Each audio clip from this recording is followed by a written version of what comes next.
ladies and Germans, how you all doing? This is Con Ulrich. I'm Ru, hello, hello, hello.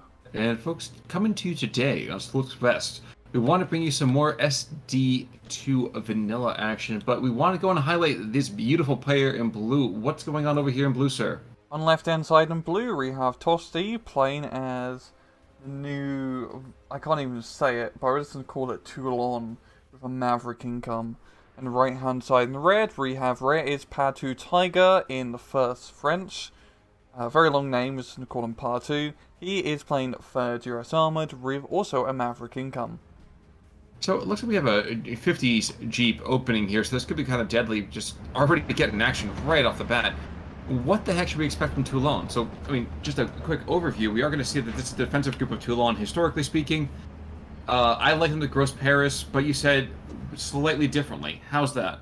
You got a whole heap of varying quality of troops, from elite to pretty pants.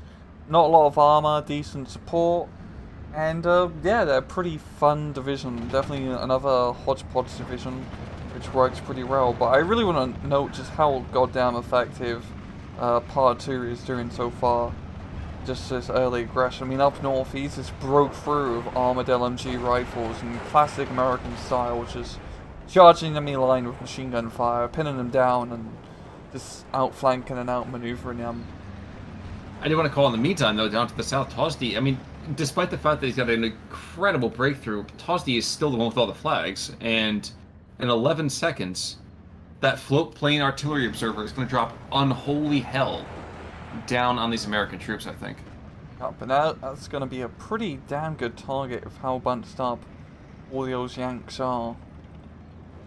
There, I've seen some of the new infantry, the Kriegsmarine infantry, armed with World War I machine guns. I mean, yeah, it's very varying quality in troops. And then, of course, you've got the Brandenburgers, which are some of the more elite German infantry you can get. Well, and on top of that, too, we have some Scharfschützen, which is not something you tend to see very often in a lot of these German divisions. And then we also have this lovely little French tanks, so that's kind of adorable up top. Oh. Looking elsewhere here, so just trying to kind of match things up overall. Looking over on the American side, artillery, I kind of have to give it to the Americans here. I mean, we got the off-map, like, I don't know, I think I have a special place in my heart, I think, for some of those long toms. Yeah, there's a lot of long toms. You're seeing a bit more heavy artillery compared to before in vanilla 1v1s, which is a bit interesting. We have to see how it works. We've already seen one being deployed up north here. And, I mean, American artillery is pretty damn good. Not just the artillery guns themselves, but because a lot of your reconnaissance troops do have radios. It's very easy to get at direct-to-chop bonus. And how the hell did that sharpshooting get all the way behind American lines, yeah, Khan? That is... I'm not even paying attention. Oh, this guy? Oh, yeah. Yeah, and there's another guy running. He's a run-man sniper squad, so really the pure sense of a sniper squad. I think he's played his sniper elite. I think that's what he's done. He's just like training, and he's like, I have tried to kill Hitler 30 times. It broke my mental state to do it, but I did it. So now he's taking his show on the road. Yeah, he's gonna start shooting the fuel tanks of the tanks, which will blow them up. Don't joke, that's going to happen at some point, I'm sure. Yeah. Kriegsmarine down to the south are going to try to engage the armored rifles. Probably going to go about as well as you expect. Like you said, these guys are... about the only thing they really have is just HP. Yeah, they're like pretty average. At least they're not disheartened, which isn't too bad. The Pioneers are actually quite a funny unit. Because they do have the satchel grenade, but also a bloody Panzerschreck. Which is something you don't see all that often in mainline infantry squads. Yeah, that's true. That's true, at least not in this. You kind of see it occasionally in Red Storm, but that's a different thing altogether. Yeah. Just as a reminder, this is not Red Storm, folks. And we also have this, oh my gosh, the Italian, oh my, I don't even know what this is, this Italian gun over here. It's an Italian, they call it the elephant gun. It's like its nickname, but it's like a light Italian anti-tank / support gun. Well, right now he's not doing a whole lot of supporting here. I mean, he's not got a great line of sight though either, so. No. But we've mainly just seen like a lot of just pure light armored play from Part 2. I mean, we barely saw, I don't even think, one Sherman. It's just been Scotch, M8, half tracks and Jeep 50 cals. He's playing it like he's playing second French armored. Yeah, which is kind of a viable thing to do when you're playing with third. It's usually maybe not the most effective tack, but you can do it. It's just not perfect. Yeah, it's actually great fun seeing it work out. Yeah, of course, it's a pretty good matchup in this sort of playstyle against Toulon, which doesn't have a whole lot of armor you have to worry about yourself, so you can run about with light vehicles. So we are starting to see a stunk being brought into the center, and we also have one up north here, backed up with some Panzer 39s, as Tosdi is gearing up to do an attack here with his Brandenburg and Kriegsmarine troops. That's true, and he's timed the artillery strike with the advance pretty darn well, I have to say. Most people, you call the artillery strike and they get very bored, start watching something completely different. But no, he waited for it about halfway through. These guys are going to be forced out or killed. It's going to be one or the other, really. Yeah. And quick pins. Yep, this is well done. Yeah, I feel like this match is going to come down to the infantry play is going to be pretty important, especially for Par 2, because he doesn't have a whole lot of infantry in his deck. Third US Armored is pretty light in that regard, even though the infantry is pretty damn effective, especially with all of the half-tracks. So Tosdi, if he can keep up his sort of pressure and play well up north in the forest, as well as center and down south in the town areas, he should be in a pretty good, well defensive position. We are going to get our first Sherman going here to the south, I think, to kind of offset the fact that there's a French light tank down there. Oh no, never mind. Jeez, I didn't even pay attention to the fact there's a Greyhound. That Greyhound should be able to kill him 8 times over. If he could hit. Nope. And that's going to be a major problem now. Yeah, 139H is going to be perfect, just knocking out the rest of that light armor. Scott, in the meantime, is going to cause a little bit of issues over here along that main center line, more or less because that Pack 40 can't advance too much without being really just bombarded to death. And unfortunately, that brave Scharfschützen that was behind enemy lines is now buried behind enemy lines. I don't think anyone's going to go in to grab him anytime soon. Yeah, it's going to be a pretty hard area to try and attack just for a dead body. Do you have to say, the M4 that's up here and the upper edge of the map, I kind of did a double take when I saw the unit card. Oh yeah, did you think it was a Sherman just because of the name? Well, yeah, for one, but at the same time, I was almost thinking like, wait, they don't have any dingoes here. Like, what the heck is going on? Yeah. I forgot it does actually have a 50 cal, so it will be pretty effective. And look, I think it's a pretty cool looking vehicle car, and it's like extremely boxy. I mean, it's something you just barely see, but you know, it's the Americans do a pretty good job of just slapping a 50 cal on top of anything, including their artillery tractors. And you know what? You kind of have to go give a little bit of credit. It's like the Berg tractor that the Germans used to recover Panzers out in the field. Oh yeah. Like a 30 mil cannon on it. We see it a couple of times here in the decks here. But I don't know. I feel like yeah, you're right. Someone took one look at this and was kind of like, we're sending to the front lines. Oh yes, it's a giant tractor. Yeah, put a 50 cal on it. It'll be fine. Trucks 50 cals, tanks 50 cals, airplanes, boats, ships. Just slap a 50 on it somewhere. I'm sure you can fit it. 303, yeah. Surprisingly enough, the town fight has kind of very much simmered down, and I think it's rather fortunate over here for the Americans because right now they just have a bunch of infantry, I think, waiting for the Germans to attack, and then they're going to kind of just maybe try to ride an entire capture train going the other direction. P-51 in the meantime going north, pinning down this push. Not a whole lot going on there now. And BF-109 won't have the speed to catch up, unfortunately. We are seeing this, counter push from Tosdi is working pretty well up north. He definitely has the numbers advantage, especially in the infantry, and there's not a whole lot of armor he has to worry about until that one M4 finally makes it to the front. And I mean, technically, the 39H can kill the Scot. Probably won't, but I mean, technically it can. Yeah. Yeah, Scot isn't that well armored. But that Sherman has now officially reached the front lines, and the 39H has decided it's better maybe to retreat to the trees. Kind of hard to argue with that one. Try to play close quarters, of course, with those rather, that's a bit of a voice crack, rather inefficient French tanks. Well, first of all, Ryan, I realize puberty is a bitch. I know, I've been going through it for the past, like, decade now. Yeah, I am years old, and sometimes it still hits me too, man. It's one of those things. 39H platoon over here inside this town. This makes me kind of chuckle. At the same time, just wanted to like wrap them in blankets and be like, "Oh, honey." And we're actually going to see another new squad coming in. So Kriegsmarine Boot Besatzungen troops being sent to the front. I confess I'm still learning their unit card over here, but I'm just excited again. More fanatic troops, actually. Yeah, there's a whole lot of infantry. I really do love like the German hodgepodge divisions like KISS, the new 52nd Reserve Division, Korok. Some of my favourites just because you see just a broad variety of troops. And as we're seeing in this fight here, Tosdi is making pretty damn good progress in the centre. I mean, once again, the infantry advantage is purely in his hands, so he can pretty easily just mow through this town and keep it completely under his control. Well, the part that is kind of mildly amusing too is you drop an Artie, which is going to be on his own troops. Oh no! Okay, no. So he's drawn the Americans in. Oh no! Oh, That's no. perfect. That is so fortunate for one side and unfortunate for the other, and the M8s get nailed. The LMGs when you're forced out, and this is exactly what he wanted. Oh my god, this is the perfect storm of like accidental perfection.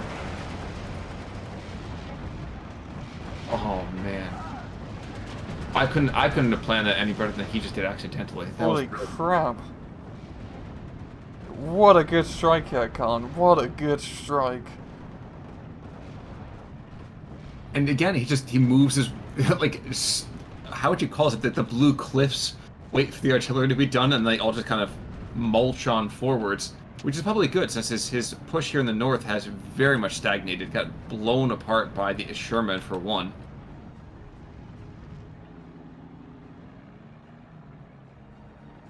But wow. And an airplane went down. I couldn't tell you what it is though. I will tell you, he's been putting a lot of effort into these float plane artillery strikes, and I'm very pleased to see how well they've done too. Yeah, and it's also, keep talking about how cool units look. I really do like how that float plane looks. You don't really see float planes all that often in Maro Steel Division. I believe this is actually the first one. Oh, it's got bombs too. I forgot about that. Oh wow, that's actually, that is rather unique as well, considering it is in the artillery tab. There is an artillery recon tab that can artillery observer recon plane in the artillery tab that can provide its own artillery support. Like I'm still I was trying to unpack that as I kind of went through it here. There is one Command Sherman who might shut down this south central push, but it's going to be pretty unlucky or unlucky depending on how you look at it for him. Surprised Stoke doesn't detour south a little bit. Yes, he does give up a little bit in terms of that overall kind of accuracy on the move, but I feel like that's the only thing that's going to keep this push successful moving forwards.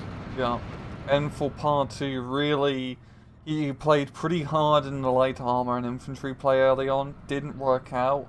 I think he really needs to rely back on the fact that he is an armor division and he has a horde of Shermans available, and Shermans are really good tanks, especially when the enemy barely has anti-tank available to him. And as we're seeing, we do see a jumbo being brought into the field, and there's really nothing on the ground that can really penetrate the jumbo tank, so that's going to be a very tough customer that Tosdi will have to deal with, and I don't think any free coupons is going to keep it away. Yeah, that's probably a pretty good point there. I'm trying to think. We do have the 190s over here in B tab, but that's going to be an awful pricey fix to the situation. Yeah. Yeah. And it's a pretty good map for tanks because open ground. It's, if you just keep the jumbo where it is, it won't get flanked. You can just provide long range fire support. True, but the one thing I think we didn't really talk about too much is that there still is a couple martyrs here. There's not many of them, to be fair. Oh yeah. We have 3 martyrs. And technically, when all is said and done, the Pack 36s have a ghost of a chance, just it purely as a ghost of a chance. Seen some American air power down south to bomb out Tosdi's forces in that southern town. Gonna be pinning down the Kriegsmarine Pioneer. Not getting any kills, or he was blind bombing there, just trying to hit where he thought the infantry was, but the armored rifles will be able to come in through, get surrender, and finish off what is left, yeah. Do you want to make a quick call out in the meantime? So as we have a moderate amount of just slower time here, so the Kriegsmarine Besatzung troops, 5 MP40s, 5 K98s, but the big prize here, 3 LMGs. Yeah. Pretty nasty squad. Kind of reminds me of Russian penal troops. True. Yeah. Yeah, I True. guess serving on a submarine is equivalent of penal duty, really. At this point in the war, yeah. There's no happy time. It's kind of funny to me, the Scott and the Sherman, which should be really almost being able to be aggressive and kind of, in-your-face kind of troops here, not being very aggressive overall, and I guess I see why. Again, the 76-2 down here takes out the Scott with 1 shot, but yikes. Did not expect it even remotely. The main thing here is that Pa does have control of that town for now. Tosdi does have a pretty good chance of counterattack. I think it does have that 76mm gun providing some fire support. And of course a horde of infantry which he can use to get back in there. It's not that much of a sprint from the forest to the town, so he does have that going for him. A minor call out, there is a small anti-air net that's starting to form over here by Pa 2 Tigers. A couple of Bofors, actually no, Bofors north, central, south. So the big thing that I think has been very, very effective in keeping Tosdi kind of moving forward and kind of churning the Americans opposite him into paste is for the moment, I think, quite delayed. Yeah. More 47 mils being brought into the north. Opportunistic play, I don't know. Maybe just more like a, they were bored and wanted to let them outside for a bit. I don't know. Maybe that's the case as well. Both sides, surprisingly, are actually starting to build up a bit of an artillery presence on the map. We see 1, 2, 3, 4 long toms here from Par 2, and Tosdi bringing in some Italian 149 and 100mm artillery guns. So we are going to see a little bit of an artillery war, especially down here the off map. That would seem to be the case. Or maybe he doesn't have any more off map charges and using it for recon. No, well, he's probably going to go down here, I feel like. He's smoking pretty bad. This is the most worked over we've seen any of those planes, other than just being, straight hit by aircraft here. Central town is heating up slightly as well. Just a couple of half tracks starting to tickle the town yet again. I feel like the central position and the northern position where we can see most of our action for the time being. And like you said, though, I think both guys are just kind of taking a collective breath and saying, okay, wait a second. No takesy backsies. I gotta take a quick breath, and then I'll be back to, attack you in a moment. Yeah.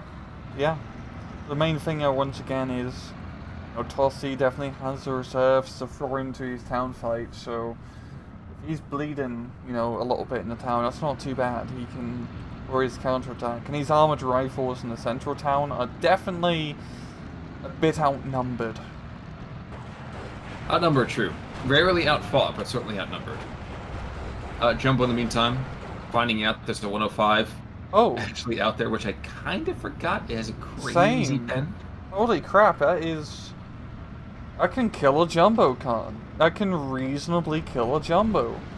Well, he just one-shot a P-51, and there goes a Jumbo at the next shot, so whoo, doggy. Who needs Pack 43s when you have German 105mm naval guns?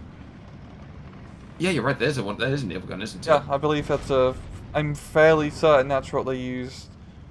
It's like the heavy anti-aircraft defense on the few ships the German Kriegsmarine had. And also, I believe there's like static defense and like town areas and whatnot. Well, he's picked off 3 kills quick as you please, so kind of hard to argue with the results at that point. The 105s back on this hilltop are quite suppressed. And the 100, the Italian 100 guns are going to start going after this long tom in the central northern position. Not going to see the ones in the center, not going to see the one in the south. Heck, not even going to see both of them in the north. But I am going to see that those long toms mean a whole heck of a lot to the Americans. You got to keep these guys in play. Yeah, that's just a crazy amount of fire support they do provide, and yeah, we're just going to start seeing, I think, counter-artillery battery wars back and forth as these long toms and 100 mils do trade back and forth. Which is so weird on the 1v1 to see, especially after all the time cast in Red Storm the past few weeks where you don't see on-map artillery. Of course, the Italians, being Italian, had decided to give their opponents some warning shots first, firing deliberately too long and deliberately too short. There we go. There we go. Northern side Stug is going to go and just continue to pound on this Bofors. Probably the right call to be aggressive. Try to make sure you can get rid of some of the anti-aircraft net so you can kind of continue to play to your strengths. Yeah, I do want to note one of the units up north, the Maros, which is 12 Italians with submachine guns, but they're Italian submachine guns, which means they do have a 50-meter extra range. So they're pretty much like super Avtomachikis. Certainly true. I mean, yeah, the Maros are those guys actually are quite scary. Yeah, they're really not anything that you do want to mess about with, but you do have rather limited availability of them. Well, and then we're going to see one more of these as well. Basically, the MG 099s, the Grens. Yeah. So this is a C-phase card over here. So there's a 27 to them, guys. Not quite air-satch trooping. I would not argue that they're too far removed, but that's just, the inner cynic in me talking. Yeah, with that rather awful Italian Breda machine gun, so good luck with that, guys. But all the same, Tosdi is up on a 15-9. I think a big portion of that is because of that infantry play that we've seen earlier. So when you can lose two guys to the opponent's one and still come out ahead, we're definitely seeing the kind of action of that, the result of that coming out right now. Yeah. I always find this map rather surprising, because every time we're about to cast it, see it, play it, etc., I always think, oh, this is purely a tank map. It's all about open field, heavy tank firepower, all of that's good stuff. But time and time again, every time we cast it, it always feels like it becomes a very infantry-focused map. Because even though the towns are surrounded by huge open fields, you do need infantry at the end of the day to secure those positions. And really, a lot of the flags in this map are positioned where you need infantry. That's true. I mean, heck, even going a little bit further than that as well, we see the result of tanks moving across open ground and how they get butchered. Just saw a pair of Shermans just to the south of that town come forward, and they get smoked by 24 rockets. That left both of them as burning hulks. So, say what you want to. The maneuver is good, infantry is still better. Yeah. Was watching a bit of a belated push. Stug did go down to the north. I didn't see to what. I was too busy kind of scampering back and forth between the two fronts of action. And we've seen the MG 099s trying to hold up against these engineers, but they are exactly what they need to be, which is just meat shields, just buying time, I feel like, until Tosdi can get other material in there more effectively. Indeed, and he still has the Maros and the Kriegsmarine submarine troops to back him up, and I believe his Maros would make pretty short work of those engineers once they do get close. You do have that one Sherman, of course, which is in a pretty good position to shot down any northern play, but down south of the Marder and the two Italian elephant guns is going to limit their maneuver quite a bit. It certainly does seem to be that case. Float plane coming in with his deadly 100 kilograms of bombs. Doesn't deliver them. I think he's just trying to get that half track to go down. Don't think it's going to occur. And the second one does get the off-map off at least. Not going to be hitting a whole lot, but I guess he just wants to clear out whatever's there before during the push, so it's just one infantry or two infantry squads and a single Sherman. That seemed to be the case. Sharpshoots over here, I'm not going to say they're going to do a whole lot, but I do like the area denial that the sharpshooters actually do bring. And they're nice and cheap, where you can maneuver them across open fields because they're also very sneaky. Just to try to get into good sneaky positions behind enemy lines. Not really for sniping, but more just for spotting purposes. I forgot, one of those off-maps is a completely different caliber. Like, 2.5 times the amount of the first one. Yep. It's a lot of big kabooms, but not enough to force... Oh, there's still more kabooms to come. Oh, there still might be more, and I think the big thing here is, though, he's just trying to get troops close enough to at least unmask the vehicle positions so he can hop on forwards with the anti-tank grenades.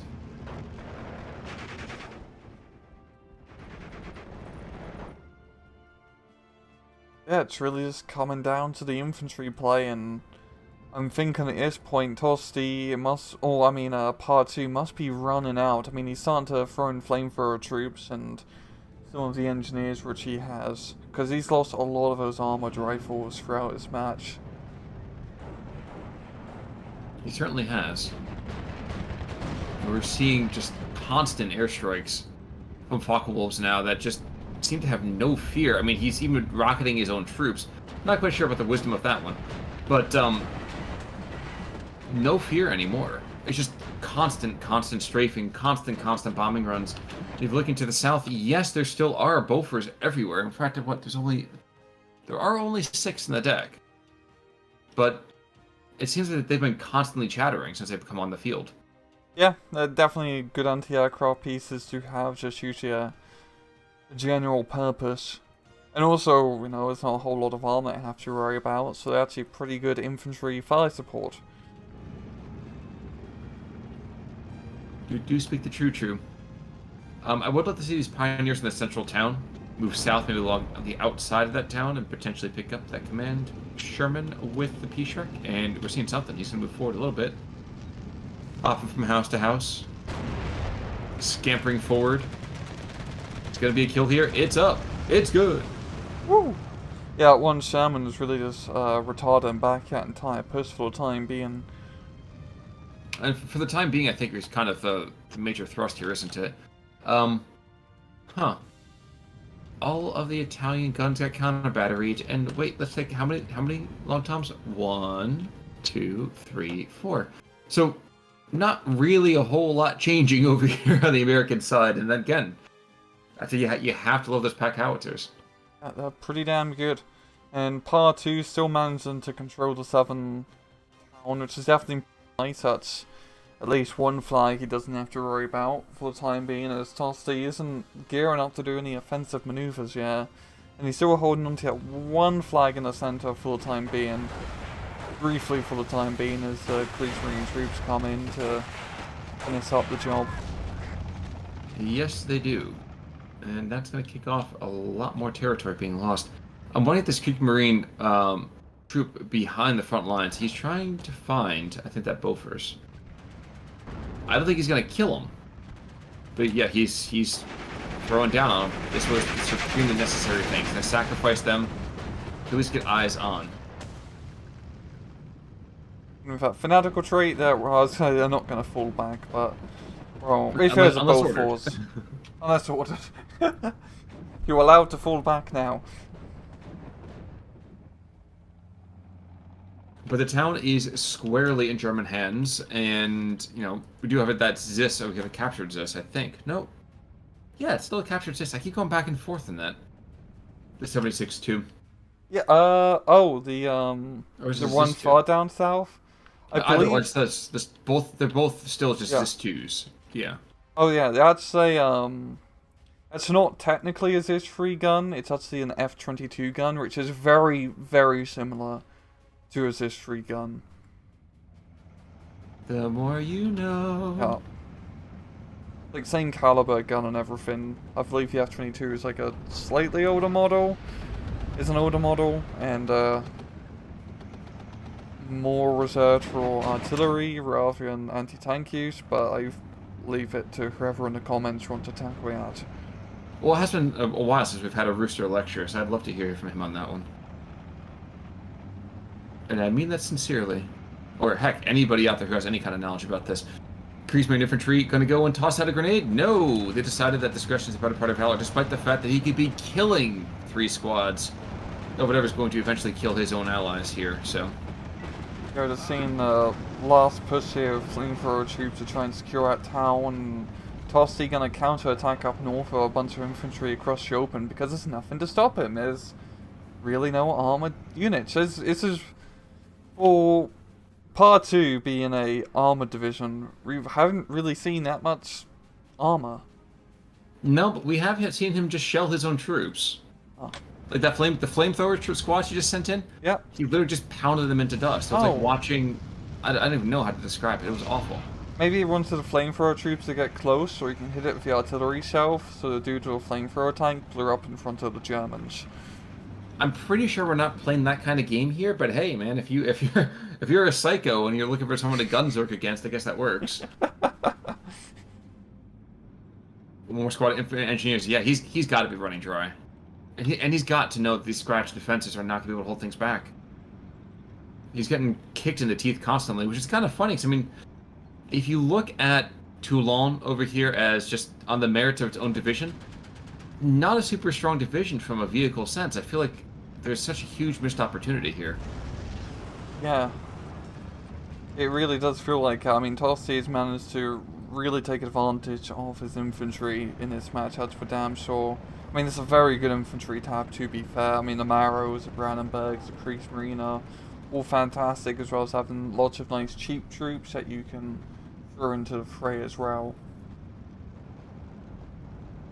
But all the same, and we're going to see the MG 099 Grens slowly take out a half track, and yeah, when those guys are taking a half tracks, it's like when Airsat's troop and they're actually taking the front line and holding it. And it's a 19.5 now, so yes, he's definitely tapped into infantry. All we have left is the M10s being brought on in, and the long times desperately trying to just kind of shell every single side of the map. Well done over here to Tosdi, and kind of a nice opener, I would say, to Defense Group Toulon. Yeah, I hope we see more of him in the future, especially in the upcoming Steel Division League, which should be happening pretty soon, I believe, like in a week or two. Yeah, actually, I'm kind of really gratified to see that. I think they're expanding into a 5th division now, which is crazy to me. That's so fantastic. I remember the first season, if I think it was 2 divisions, you know, oldies and newbies. So I'm, again, always gratified to see more players join this. I know this game has its problems, and it definitely has its detractors, but I love seeing this from all you guys. I mean, Tosdi and Pod 2, I think, are both new players to our channels here, so this is fantastic. And the match will be finishing off in just a few seconds here. Just the horde of infantry taking huge amounts of territory. Yeah, yeah. And that's why you have a C card with 27 guys on it. So you can drive all of your allied division friends nuts. And GG indeed. Surprisingly, only a 700 point kill difference. I expected more. Yeah. Yeah, same here. Yeah, looking at kills. Meh. Nothing pops out for the Americans. Walker, though, this guy is the one that was down in that town. 1, 2, 3, 4, 5 light vehicles, a couple of infantry kills built on there. Heck, Zwack over here picking up 4 vehicle kills. Coastal Guns got, you know, did some great suppression. Frankly, looking at... Ooh, Frischmann did pretty well. Oh, Frischmann was... Okay. Yeah, Frischmann was the guy who killed the P-51 with 1 shot, took out the Jumbo with the next one, the Command Sherman with 2 more. The air power, really, really well done. Both the artillery tab, air power, and otherwise. Wolfgang, oh my gosh. 1, 2, 3, 4, 5, 6, 7 vehicles, a couple of infantry. But, you know, when I saw the divisions at play here, I was freaking out. I was like, oh my gosh, this is going to be a raffle stump. No. Yeah, I felt like, I mean, 30S Armored has always been a very strong division in ST2, and they usually win a lot of their matches, as they're just pretty damn powerful. But, yeah, really good player from the Toulon. Indeed it was. Indeed it was. Any final thoughts, though, sir?